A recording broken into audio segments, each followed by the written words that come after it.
말씀입니다. 23장 8절로 13절의 말씀입니다.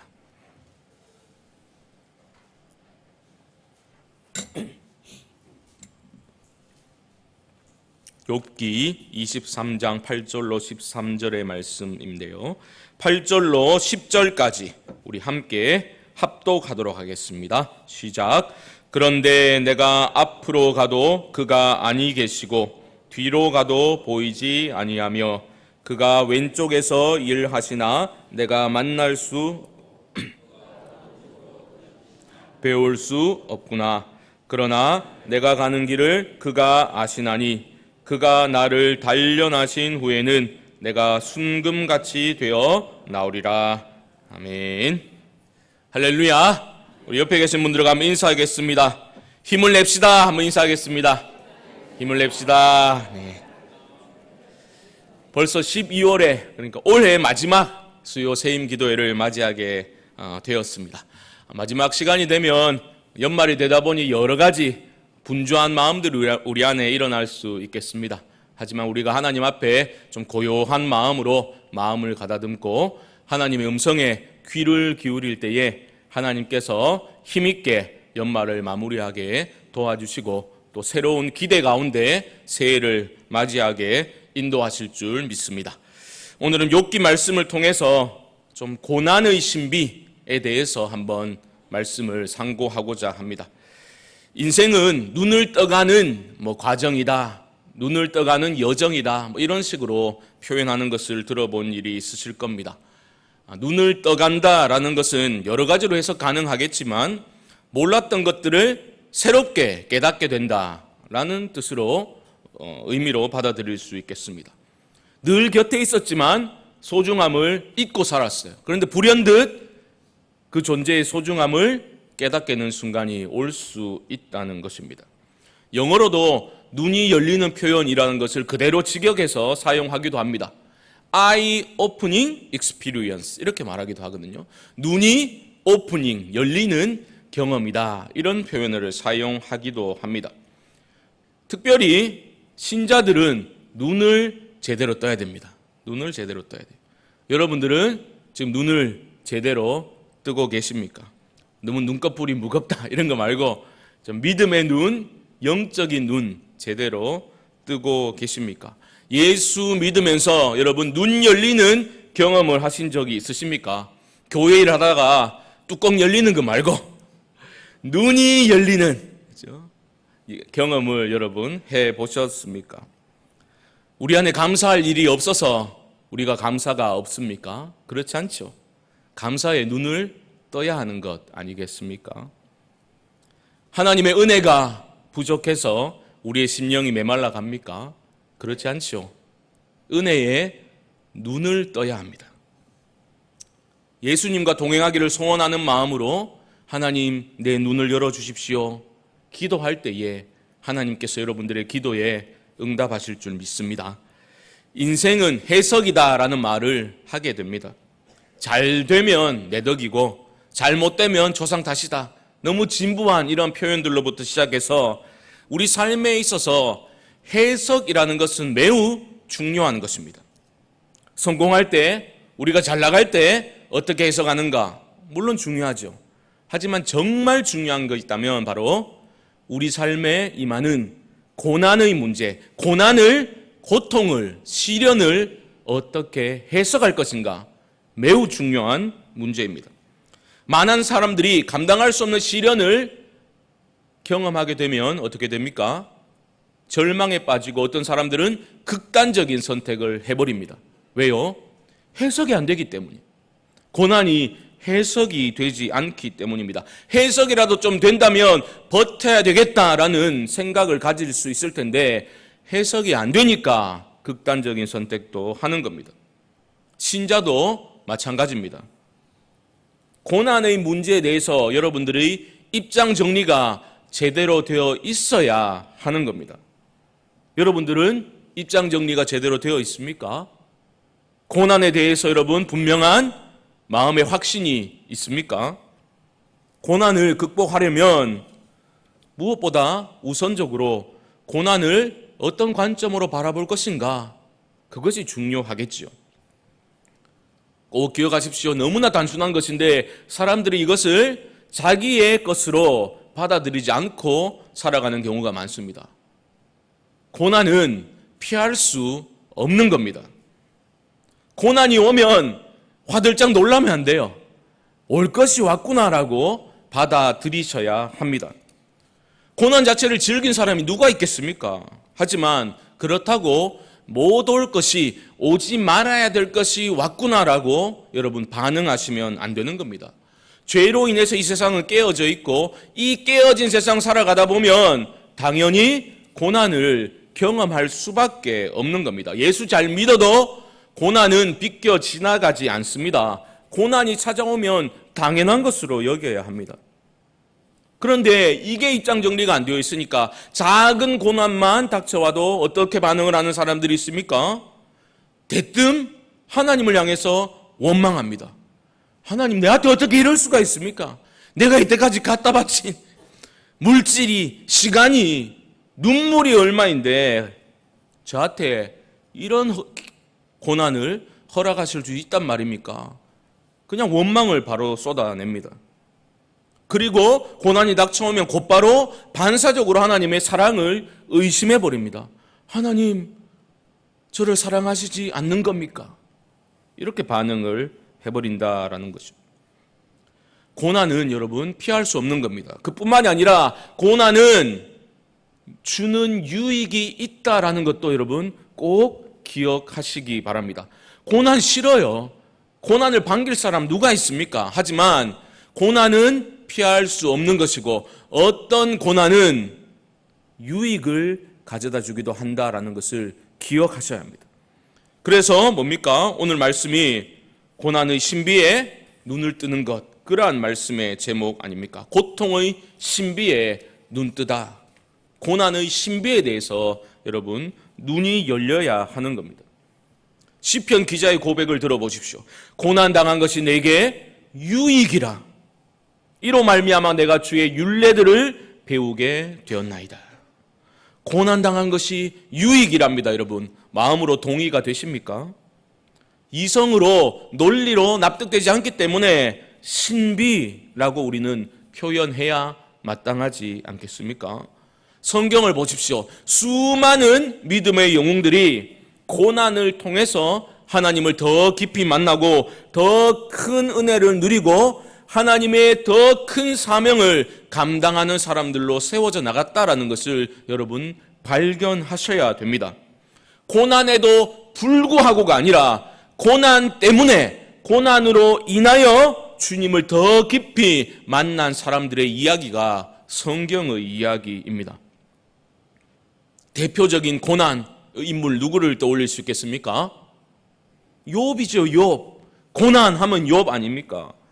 욥이야말로 사람이 경험할 수 있는 온갖 종류의 그러한 고난을 경험했던 사람 아니었습니까? 하루아침에 전 재산을 다 잃고 10자녀를 다 잃어버리고 건강마저도 잃어버린 욥 아닙니까? 아내는 하나님을 저주하고 죽어버려라, 저주를 퍼붓고 떠나버리고 홀로 남겨진 욥, 얼마나 힘들었겠습니까? 하나님이 사탄에게까지 자랑할 정도였으니까 참으로 믿음이 대단한 사람이었으니까 뭐 전혀 힘들지 않았을까요? 그렇지 않습니다. 욥기를 읽어보십시오. 수많은 탄식과 한숨과 소망이 섞여 있는 것을 여러분 발견하게 되실 겁니다. 욥은 그냥 아무런 힘도 들이지 않고 그 고난의 시간을 통과한 것이 아닙니다. 고난은 힘듭니다. 우리는 자신만만해하지만 고난은 어려운 겁니다. 여러분 권투 선수 타이슨이라고 아십니까? 아주 불행한, 그렇죠? 불우한 어린 시절 보내다가 권투 잘해가지고 챔피언도 하고 온갖 어떤 파행적인 그런 행동들 때문에 스캔들도 많이 나고 파문을 일으켰던 권투 선수죠. 타이슨이 참 많이 배우지는 못했어도 인생에 대해서 뭔가 직관적인 명언을 많이 남겼어요. 그 중에 대부분이 다 거친 말들이지만 이런 말이 있습니다. 누구나 그럴싸한 계획을 가지고 있다. 처맞기 전까지는. 번역을 이렇게 해야지 좀 제 말이 아니니까 여러분. 원래 거치게 입이 거치니까 그렇게 말한 거예요. 누구나 그럴싸한 계획은 있다는 거예요. 인생에도 적용해 볼 수 있겠죠. 아, 고난 그럴싸한 계획을 가지고 있어요. 내 믿음은 어느 정도 되니까 극복할 수 있을 거야. 이렇게 저렇게 할 수 있을 거야.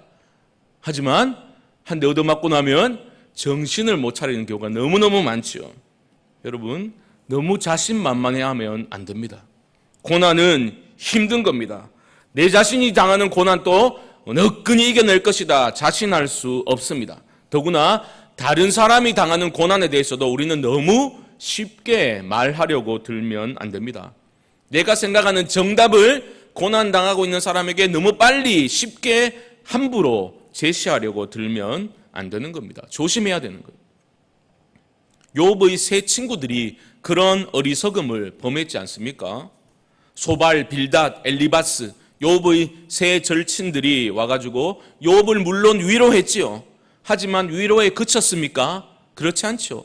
저마다 욥에게, 고난당하고 있는 욥에게 답을 주고 싶어 한 거예요. 답을 주고 싶어 했다고. 많은 말들을 했지만 핵심이 뭡니까? 인과응보입니다. 인과응보. 많은 말들을 했어요. 하지만 핵심은 인과응보입니다. 욥을 위로하면서도 욥이 그 고난에 대해서 내가 이해할 수 없다, 받아들일 수 없다 이런 반응하는 걸 보고 친구들이 했던 말은, 야, 네가 죄도 없는데 까닭 없이 하나님이 너에게 이런 고난 주시겠냐? 잘 생각해봐. 무슨 죄를 지었는지. 이 말을 지금 하고 있는 겁니다. 인과응보의 틀에서 욥의 고난을 해석하고 있는 겁니다. 오늘 본문은 23장인데 22장을 보게 되면 엘리바스, 대표격인 엘리바스의 발언 내용을 보게 되는데요. 결국은 인과응보를 말하고 있습니다. 한 장 앞으로 넘겨보실래요? 22장 1절 말씀 보십시오. 이렇게 말합니다. 대만 사람 엘리바스가 대답하여 이르되, 대만은 이거 대왕 카스테라 그 대만 말고 에돔 북부 대만을 말하는 것. 엘리바스가 욥을 거의 윽박스들다시피 말하면서 이렇게 발언을 하고 있습니다. 22장 4절과 5절 보십시오. 하나님이 너를 책망하시며 너를 신문하심이 너의 경건함 때문이냐? 내 악이 크지 아니하냐? 내 죄악이 끝이 없느니라. 야, 그래 네가 경건해가지고 하나님이 네한테 이런 벌 주고 있냐? 말하고 있는 겁니다. 네 악이 크다는 거예요. 욥, 너의 악이 크고 죄악이 끝이 없다라고 말하고 있는 겁니다. 네 죄 때문에 이런 고난 당하고 있는 거야. 엘리바스가 그렇게 욥의 고난을 설명하고 있습니다. 이게 세상이 돌아가는 모양입니다. 이런 상황 속에서 욥은 어떻게 이 위기를 극복해 나가고 있습니까? 어떻게 출구를 찾아 나가고 있는지를 눈여겨보아야 합니다. 욥은 무엇보다도 이런 총체적인 난국을 벗어나고자 어떻게 하고 있는가? 천상의 법정으로 자신의 문제를 끌고 올라가고자 합니다. 매우 중요합니다. 오늘 23장 3절의 말씀 보십시오. 23장 3절. 내가 어찌하면 하나님을 발견하고 그의 처소에 나아가랴. 절망의 순간에 지금 욥은 어떻게 하고 있는 겁니까? 자신의 문제를 하나님께 가져가고자 하고 있는 겁니다. 하나님께 가져가고 있는 거예요. 천상의 하늘의 법정으로 가서 호소하고자, 하나님께 호소하고자 하고 있는 겁니다. 우리가 고난을 당할 때에 주변에서 이런저런 얘기들을 많이 합니다. 그것이 진심 어린 조언이라고 할지라도 사람의 말에는 한계가 있는 거예요.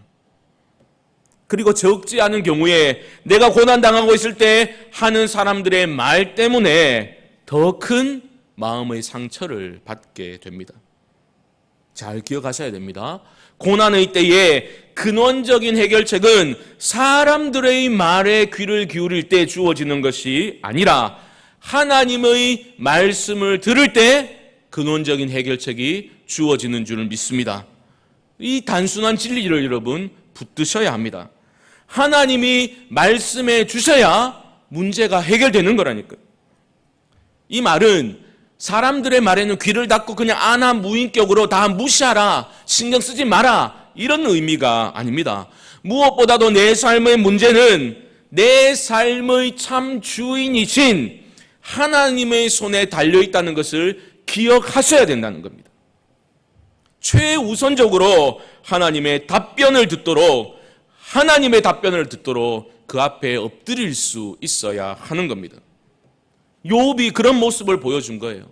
욥은 사람들의 말이 아니라 하나님의 답변을 듣고 싶었습니다. 여러분, 하나님을 바랄 때에 소망의 끈을 놓지 않을 수 있는 힘이 생기는 겁니다. 6절 말씀 보십시오. 그가 큰 권능을 가지고서 나와 더불어 다투시겠느냐? 아니로다. 도리어 내 말을 들으시리라. 보십시오. 내 말을 하나님이 들으실 거야. 욥은 그 믿음이 있었다라는 겁니다. 하나님께서 자신이 이 문제 가지고 하나님 앞에 나아가기만 하면 자신의 항변과 자신의 호소에 하나님이 귀를 기울여 주실 것이라는 믿음을 욥은 놓지 않았다라는 겁니다. 특별히 우리가 어려운 일 당할 때에 이 믿음이 있어야 하는 겁니다.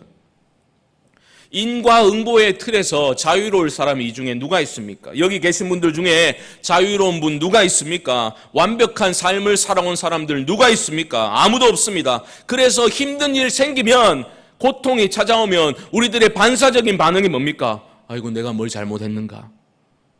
내가 뭘 잘못했는가? 저만 그런 겁니까? 아니죠. 인과응보의 틀에서 자유로울 사람 아무도 없습니다. 물론 내가 당하는 현재적인 고통이 나의 죄악 때문일 수도 있습니다. 하지만 모든 어려움이 그런 인과응보의 틀에서 해석되어야만 하는 것은 아닙니다. 이 말은 자신에게 대해서, 자신의 죄악에 대해서 한없이 관대해라라는 의미가 아닙니다. 모든 것을 그런 식으로만은 볼 수 없다는 것입니다. 중요한 것은 그 모든 일들 가운데 하나님께서 주시는 최종 답변을 듣고자 하는 그 마음이 우리 가운데 있는가 없는가, 그것이 관건입니다. 그러한 신뢰하는 마음이 우리 가운데 회복되어야 합니다. 하나님의 말씀, 하나님의 음성을 최우선적인 권위로 받아들이고 나아가야 하는 겁니다. 그러기만 하면 되는 거예요. 물론 그렇게 하다 보면 내 안에 나도 몰랐던 감추어진 추악한 면이, 일들이, 죄악이 드러날 수도 있겠지만 괜찮은 겁니다. 하나님께 나아가다가 발견된 것이면 더 나아질 수 있는 거죠. 그게 오히려 좋은 겁니다. 욥은요, 그 고난의 시간을 오롯이 경험하면서 오히려 하나님을 향한 자신의 믿음과 소망이 새로워지는 것을 경험하게 되었습니다. 사실은 욥이 고난을 당한 후에 초반부의 반응을 보면 이렇지 않았습니다. 초반부에서 3장에서는 욥이 자신이 태어난 것을 저주하는 듯한 그러한 발언을 하고 있거든요. 이렇게 말합니다. 욥이 입을 열어 이르되 내가 난 날이 멸망하였더라면 산의 아이를 베었다 하던 그 밤도 그러하였더라면. 무슨 말입니까? 내가 나지 않았더라면 좋았을걸. 고난을 견딜 수 없어서 내가 차라리 태어나지 않았더라면 얼마나 좋았을까? 탄식을 하고 있는 겁니다. 그런데 놀랍게도 고난 후에 친구들과 논쟁을 거듭하면서 오히려 하나님께서는 나의 호소에, 탄식에 귀를 기울여 주시는 분이시로구나, 욥의 믿음이 작동하기 시작하는 것을 보게 되는 것입니다. 고난은 힘든 일 맞습니다. 하지만 그 고난이 하나님 손에 있음을 믿게 되면 오히려 믿음의 성숙을 일구어내는 재료로 사용될 수 있는 겁니다. 이런 점에서 성도가 겪는 고난은 때로는 창조적인 삶을 위해서 하나님의 손에만 붙들려만 있다면 창조적인 삶으로 나아갈 수 있는, 새로운 차원에서 하나님의 은혜를 경험할 수 있게 이끌어주는 값진 연료로 사용될 수 있는 겁니다. 고난이 약이 될 때가 있는 겁니다. 고난이 주는 유익이 분명히 있습니다. 어떤 유익이 있겠습니까? 내가 누군지를 알게 돼요. 내가 어떤 존재인지를 깨닫게 됩니다. 내 자리가 어딘지를 알게 되는 겁니다. 특별히 큰 고난이 닥치게 되면 무엇을 깨닫게 됩니까? 아, 내가 할 수 있는 게 아무것도 없구나. 그것을 깨닫게 되는 겁니다. 한 목사님의 간증을 듣고, 이 간증하면서 제가 울면 안 되는데, 자, 잘 참고 한번 해보겠습니다. 어린 아들이 있었습니다. 어린 아들이 실제로 있었던 일입니다. 2층에서 떨어졌어요. 어린 아들이 떨어져가지고 땅에 완전히 떨어져가지고 얼굴이 땅에 떨어졌습니다. 턱이 다 깨졌습니다. 머리도 다쳤습니다. 그래서 어리기 때문에 지금 의학적인 지식이 없으니까요. 목사님 표현에 따르면 마취를 할 수 없는 상황이 되어버린 겁니다. 그런데 급하게 이게 다 분리가 됐기 때문에 꼬매야 되는 거예요. 그래가지고 아버지인 목사님 보고 의사가 다리를 잡으라는 거예요. 애가 움직이니까. 다리를 잡고 의사는 생으로 이제 꿰매기 시작했답니다. 그러니까 꿰맬 때마다 아이가 견디지를 못하고 막 이제 팔을 떠는 거죠. 그런데 아들과 이렇게 잡고 있으니까 아들과 눈이 맞은 거예요. 그 사랑하는 아들이 그렇게 살려달라는 그러한 표정으로 눈빛을 계속 보내는데, 사랑하는 그 아들을 그렇게 사랑하는 아버지는 할 수 있는 게 아무것도 없는 거예요. 할 수 있는 게 아무것도 없는 거예요. 그때 깨달은 거예요. 아, 피조물이 이런 존재로구나. 그 목사님이 하나님의 전능하심에 대해서 새롭게 눈뜨게 된 겁니다. 그렇게 사랑하는데도 해줄 수 있는 게 아무것도 없는 거예요. 이것을 깨달아야 됩니다. 나의 무능함을 깨달을 때 전능하신 하나님이 눈에 들어오는 거예요. 나의 무능을 깨달아야 내 삶에 은혜가 임하게 되는 것입니다. 우리 하나님은 우리를 그저 사랑한다 하시지 않고, 우리를 사랑하시는 하나님은 전능하신 하나님이시기 때문에 우리에게 소망이 있는 것입니다. 고난을 몸으로 체험하기 전에는 우리는 나는 꽤 괜찮은 사람이야, 괜찮은 믿음의 사람이야 착각하고 살아가지요. 나는 괜찮은 사람이고 뭐 내 능력 정도 되면 내 인생에 일어날 수 있는 변수들 충분히 커버하고도 남음이 있어 자신만만하게 살아갈 때가 있죠. 하지만 그런 순간이 온다는 겁니다. 내가 할 수 있는 게 아무것도 없구나. 바로 그때에 내가 그 경험을 통해서 나의 무능함을 깨닫고 전능하신 하나님만을 의지하는 마음으로 엎드리게 된다면, 그 아버지의 이름을 부르는 절박함이 우리 안에 회복된다면 그 고난은 약이 되는 것입니다. 욥에게는 그런 믿음이 있었습니다. 그래서 오늘 7절 하반절 보면 자신을 건져내실 하나님의 손길을 기대하고 있는 거예요. 뭐라고 말합니까? 내가 심판자에게서 영원히 벗어나리라. 벗어날 것이다. 선하신 하나님께 나아가서 하나님으로부터 최종적인 판결을 받게 되면 이 절망의 구렁텅이에서 벗어나올 수 있겠구나. 소망을 욥은 품고 있는 겁니다. 그런데 주목해야 할 것은 이 욥이 가지고 있는 소망은 흔들림 없는 소망은 아닙니다. 23장 여러분 천천히 한번 시간을 내어 읽어보십시오. 계속해서 탄식과 소망, 확신과 불안이 뒤섞여서 욥의 입을 통해서 나오고 있는 것을 발견하게 되실 겁니다. 이러한 욥의 모습이 탄식하고 소망하고 또 기대하다가 낙심하고 한숨 짓고, 이 욥의 모습이 바로 저와 여러분들의 연약함의 모습입니다. 보십시오. 고난이 해석되지 않으니까 소망이 생겼다가도 흔들흔들 거리는 겁니다. 하나님을 향한 신뢰가 분명히 있습니다. 하나님을 향한 큰 기대가 있습니다. 하지만 욥의 눈에 하나님이 보이지 않습니다. 욥의 귀에 하나님의 음성이 들리지 않습니다. 8절과 9절입니다. 그런데 내가 앞으로 가도 그가 아니 계시고 뒤로 가도 보이지 아니하며 그가 왼쪽에서 일을 하시나 내가 만날 수 없고 그가 오른쪽으로 돌이키시나 배울 수 없구나. 하나님의 얼굴을 구하고 하나님의 음성 듣기를 간절히 원하지만 하나님은 보일 듯 보이지 않는 거예요. 하나님 음성 들릴 듯 하면서도 들리지 않는 겁니다. 하나님이 내가 받는 이 고난의 현장에 계시지 않는구나. 하나님이 침묵하시는구나. 하나님이 외면하시는구나.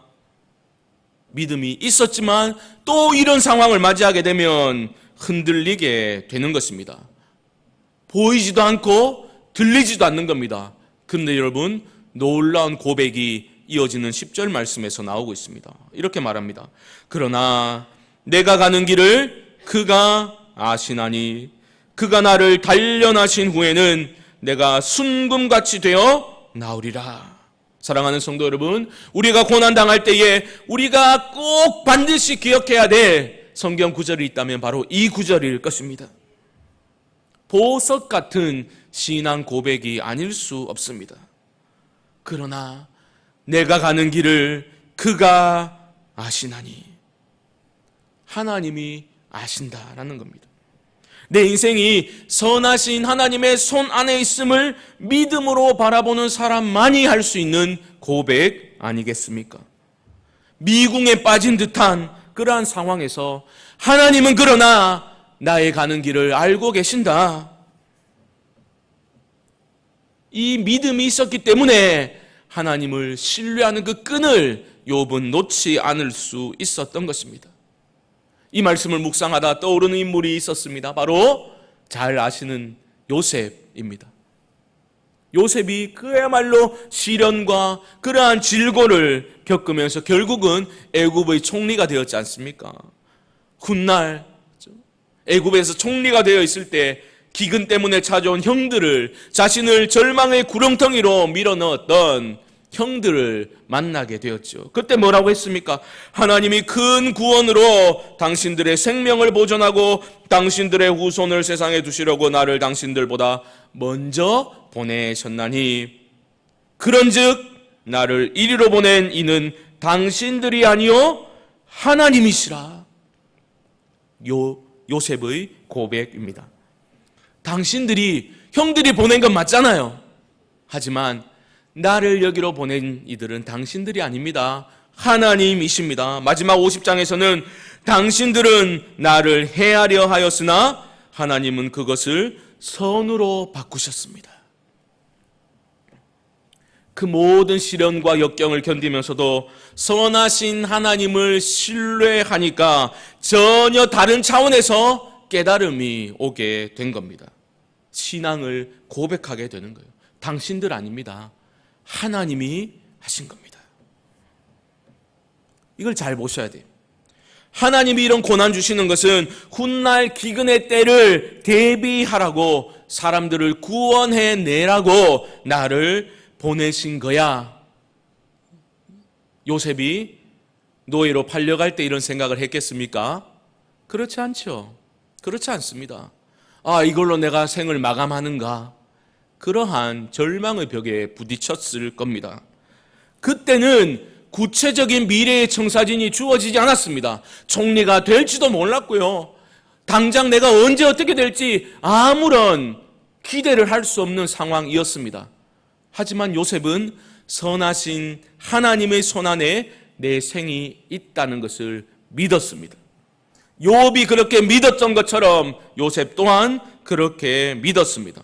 만약 여러분들이 나는 지금 고난을 당하고 있지만 이 고난 1년 후에 나는 이 포지션에 있을 거고 5년 뒤에 하나님이 나를 이렇게 사용할 것이고 그런 말을 하기 시작한다면 여러분들의 사람들은 이상하게 영적으로 과대 망상증에 걸린 사람으로 취급할 것입니다.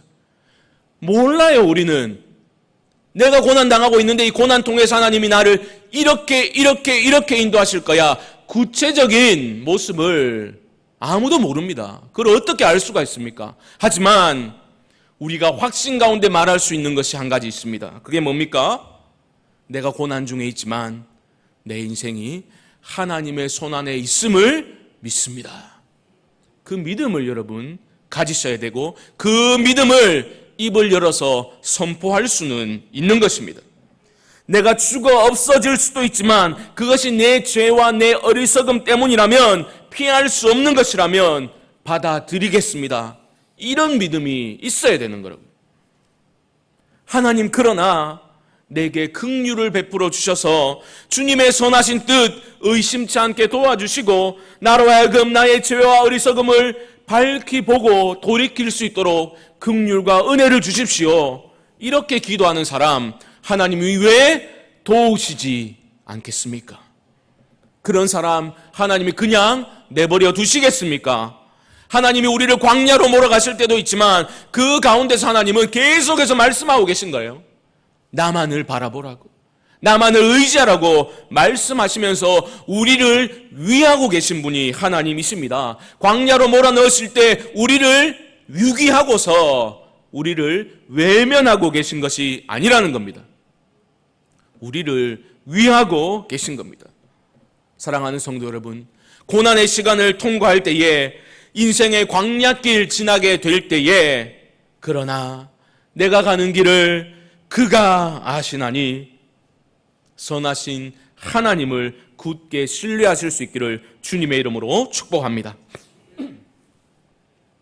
또한 욥은 지금 자신이 당하고 있는 이 고난이 결말이 아니라 과정이라는 것을 분명히 믿고 있었습니다. 뭐라고 말합니까? 그가 나를 단련하신 후에는 내가 순금같이 되어 나오리라. 순금같이 되어 나온다는 것은 거룩함을 의미하는 겁니다. 욥은 안 겁니다. 인생에 있어서 가장 중요한 것이 하나님과의 관계라는 것을 욥은 분명히 알고 있었습니다. 하나님의 손에 이 고난이 들려져 있음을 믿었고 이 시련을 통해서 자신을 단련하고 계시는, 연단하고 계시는 하나님을 욥은 바라본 것입니다. 보이지 않아도 욥은 그렇게 믿었습니다.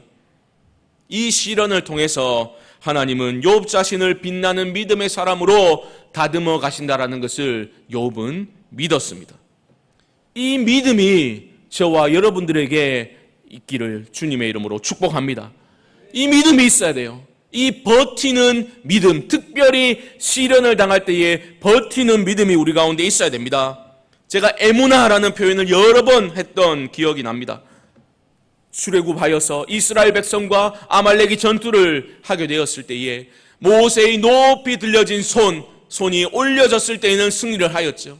손이 내려오며 패배하였죠. 아론과 우리 올라가서 손을 받치고 6개의 손이 하늘을 향해서 내려오지 않고 버티고 있습니다. 그것을 에무나, 믿음이라고 부른 거예요.